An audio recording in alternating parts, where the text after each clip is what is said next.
Hi guys, I wanted to come on here really quickly to talk about something that I sat down and I took a picture of I have like this little writing board that you can clear easily.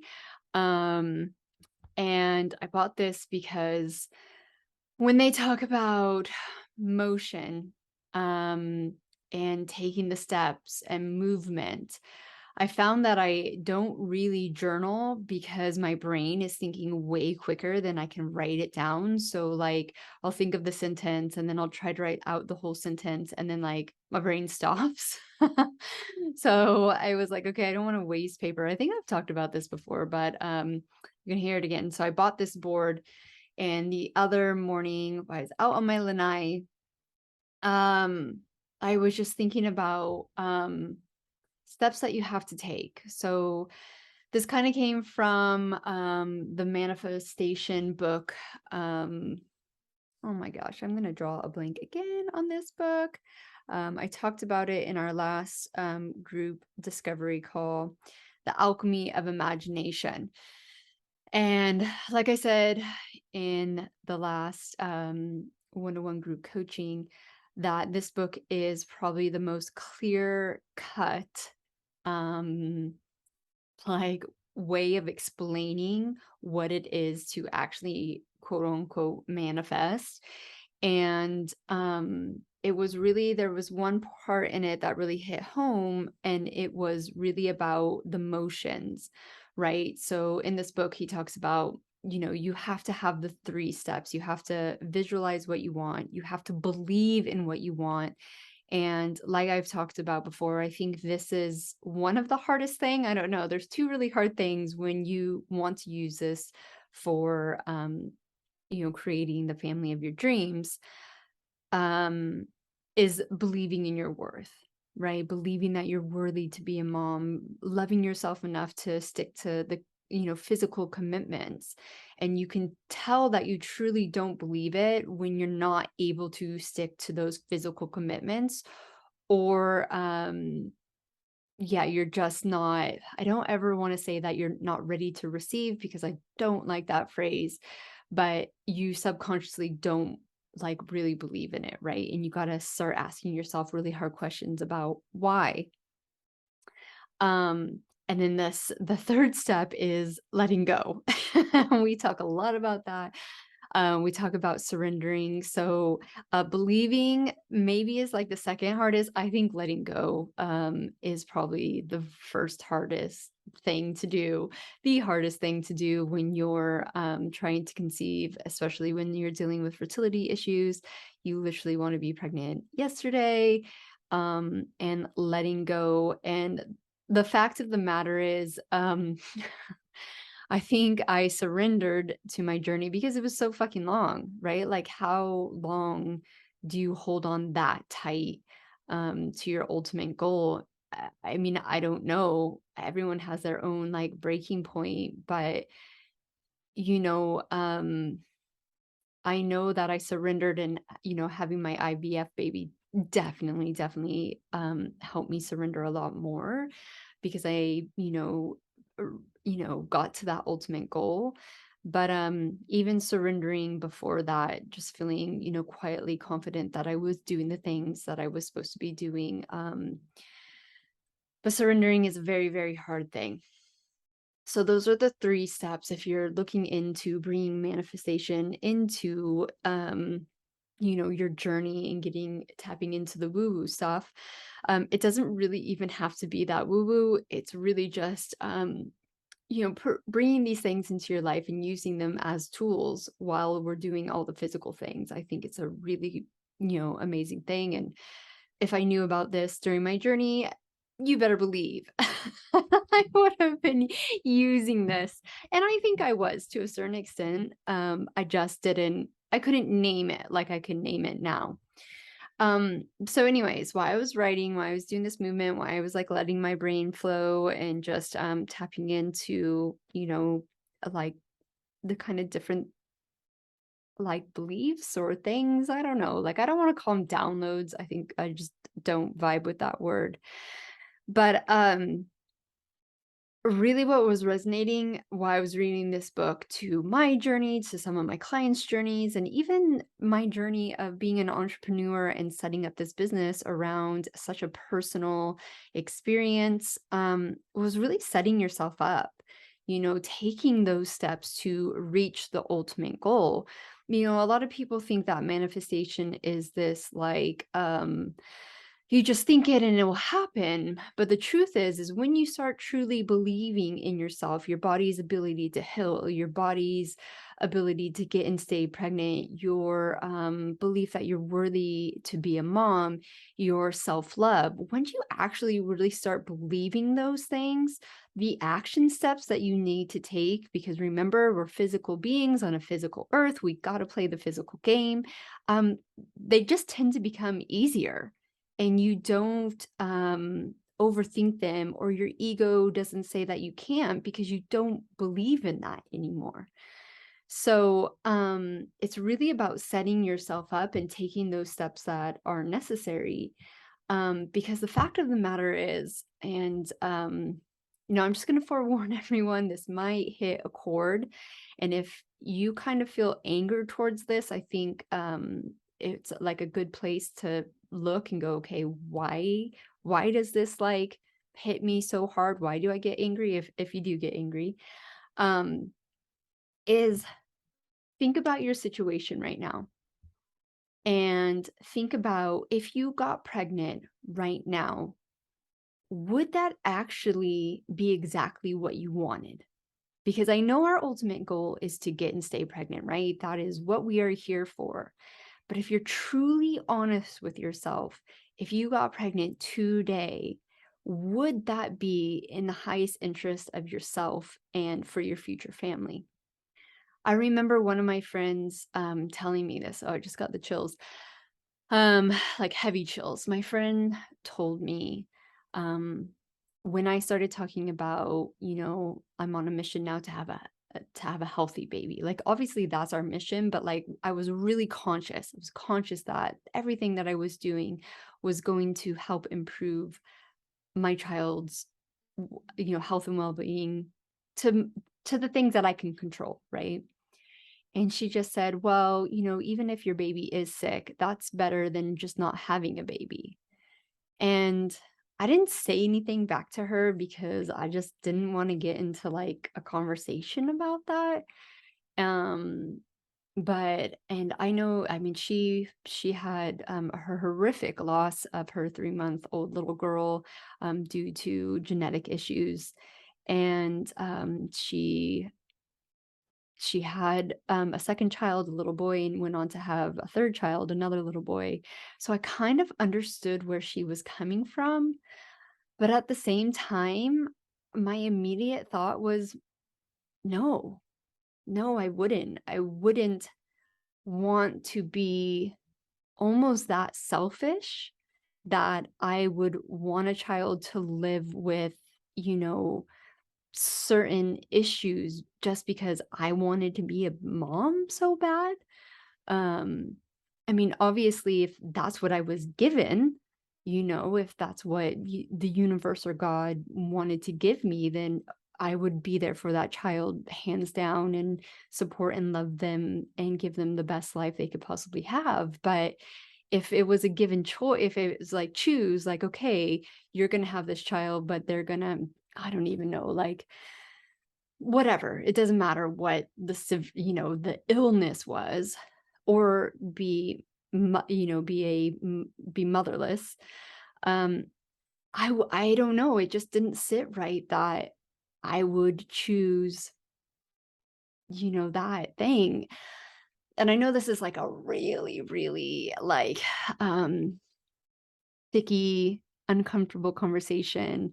And I'm not saying by any means of the stretch of the imagination that any child out there with any issues or disabilities is not worthy. That is not what I'm saying. I'm just saying that if it was a choice, I personally would not be selfish enough to say I would choose that.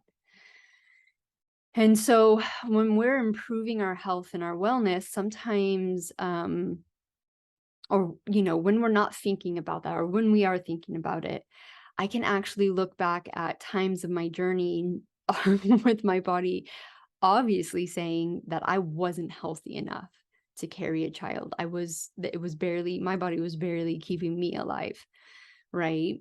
And so I think it was my body's way of going like, hey, if you push this, through medical assistance, or if you don't take care of this, you're increasing your chances of having a really rough pregnancy, a really rough delivery, which FYI, I didn't have the best deliveries anyways, but I don't think that was my body's fault. I think that was just not having the right support around me. And then increasing your child's health, potentially not just when they're born or when they're 2 or 3, but like in their 30s and their 40s and their 50s, which is so not tangible. And it's hard to forward think that. And like I said, I mean, this is nothing set in stone. The things that we're doing to improve your fertility, I am not saying is going to safeguard you from anything. That's not what I'm saying, but it's just like wearing a seatbelt in the car. Like, you don't get in that car expecting to be in an accident. You get in that car, you're going to drive safely, you're going to do the things to the best of your ability, you're going to wear your seatbelt just in case. And so I can really look back at my journey and see that the universe was working for me, even though it was like completely against me, especially after those failed IVFs. And I still needed to continue to take certain steps to get to where my ultimate goal was. And I really want you to be honest with yourself and say, where are you in your steps, from like one being kind of still in victim modality, victimhood. And then 20 is, having the family of your dreams. Now, if you are trying to get to 20, whether you're at 5, 10, or 15, do you think the steps in between 20, jumping to that ultimate goal, are worth skipping? So that's my question. That's what I was thinking of. And it's unfortunately not until you get to 20. And you don't even have, like, 20 is not perfect. That 20 is not perfection. 20 is just you reaching your ultimate goal. And I mean, I know that I can look at my journey and say that I with my second son, I was probably only at like, I don't know, 15, 16 step 15, 16, because 20, the family of my dreams was having a mentally and emotionally healthy mom and dad.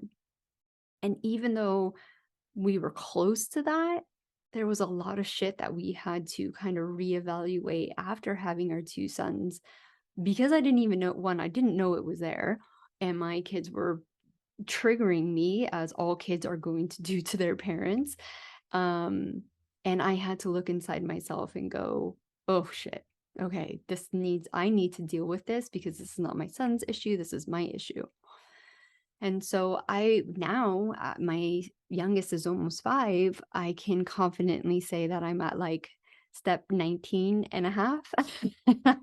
You're always going to have room for improvement. There's always things that you can do better, but it's really interesting to really just look at your timeline, or look at your steps, and see where you're at, and then be brutally honest to yourself. We had a podcast discovery call. It's the one about weight. I know in the group coaching in the community, you can Google it, find it. On the podcast, you'll have to scroll up probably 6-7 months by time this hits the podcast. But it was such an emotional and such a powerful podcast, because weight was her big issue. But the reality was, weight wasn't the issue, it was the byproduct of really big mental and emotional work. I'm gonna sneeze. Oh, excuse me. And so, like, let's just take her for example, right? She wanted to be pregnant like a few years ago. But if she's really honest with herself, getting pregnant, was that really going to serve her right now? Or would it serve her better to take 3 to 6 months, really work on some of those core issues so you are improving your health. You're going to improve your chances of a happy and healthy pregnancy.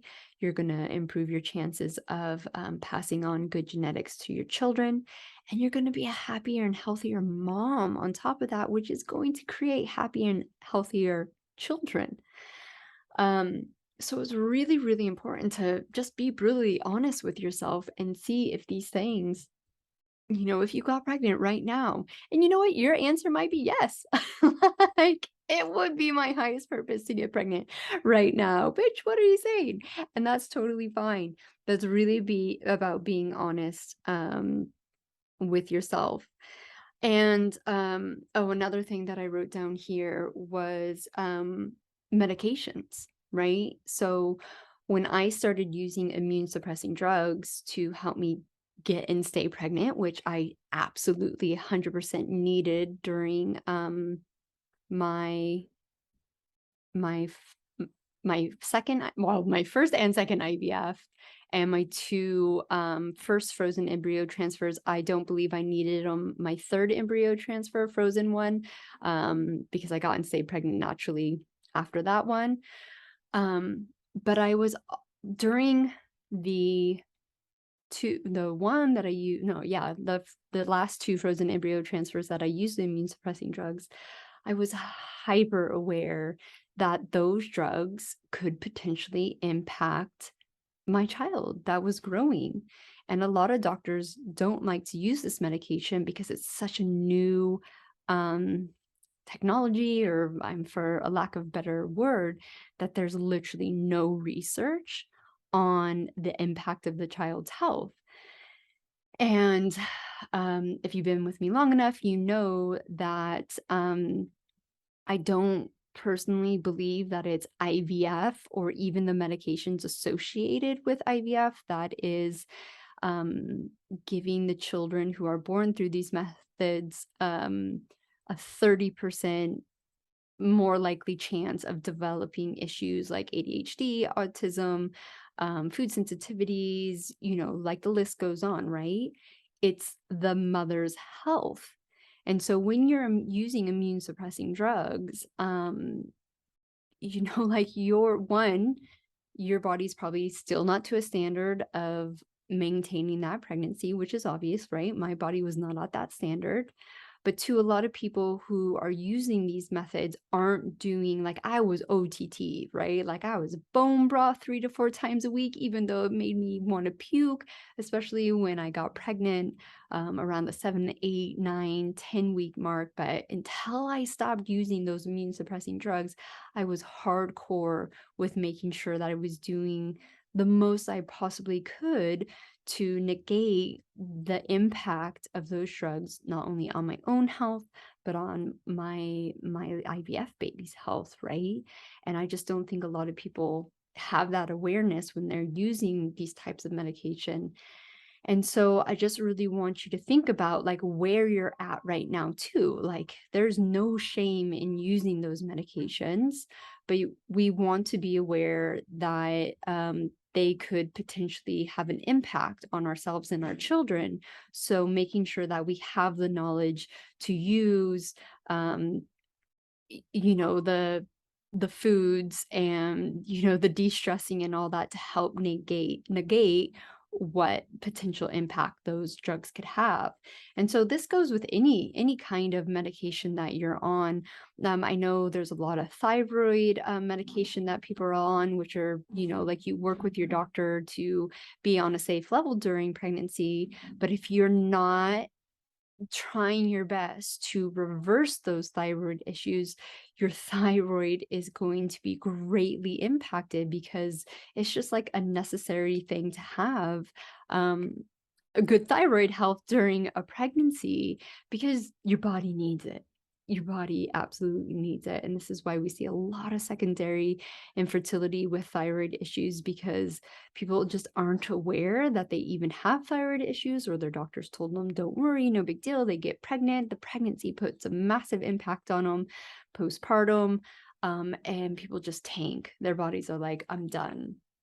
And this, I do believe, can happen with people who aren't really aware of these things and aren't trying their best, right? So when you're using these medications, if you choose to use these medications, are you at a point, are you happy with your health? Are you like, yeah, okay, I have the tools in my tool belt to really do the best that I could possibly do while I'm using these medications, these treatments? And I think it's a question that just doesn't get answered, or doesn't get discussed a lot. Um, yeah, okay, I just wrote down here because your baby is gonna have to deal with that as well, you know? Um, so to recap,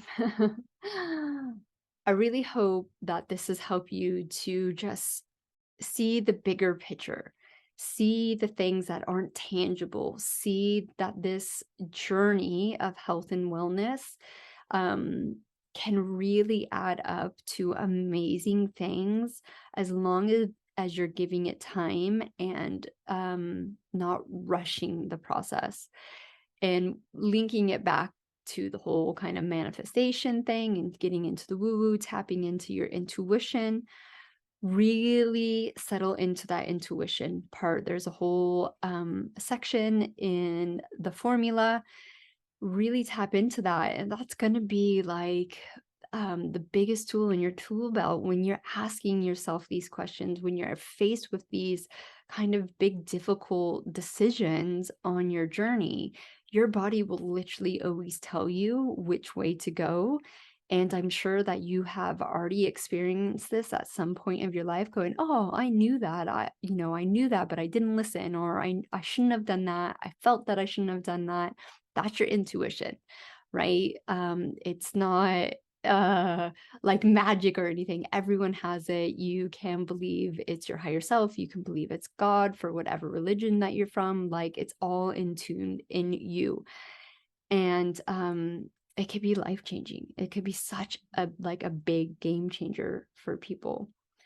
But just know that these steps that you're taking, for some of us, we can get them down really quickly. For some of us, they just take a little bit longer.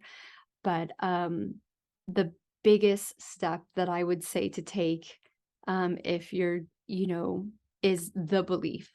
Because without the belief in any of this, that your body is capable of doing it, it will just be extremely harder to stick to those physical commitments and reach your ultimate goal.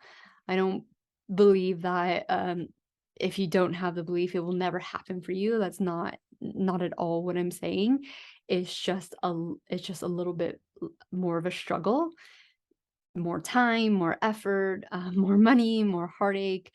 And that's exactly what I experienced in my journey.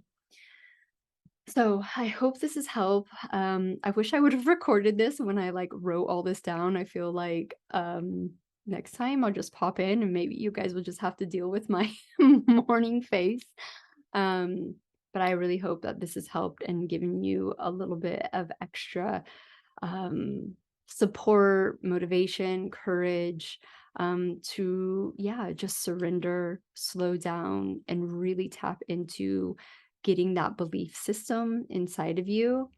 And even if you're like, okay, I've got the belief system, like, I do believe this, right? You've been working on it.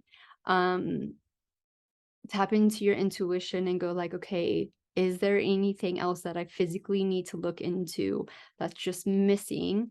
Or is it just a time thing? Or do I just need to surrender? Because those two are probably like the biggest missing link, is not figuring out some kind of little thing that's still causing the inflammation, or you just haven't given it enough time.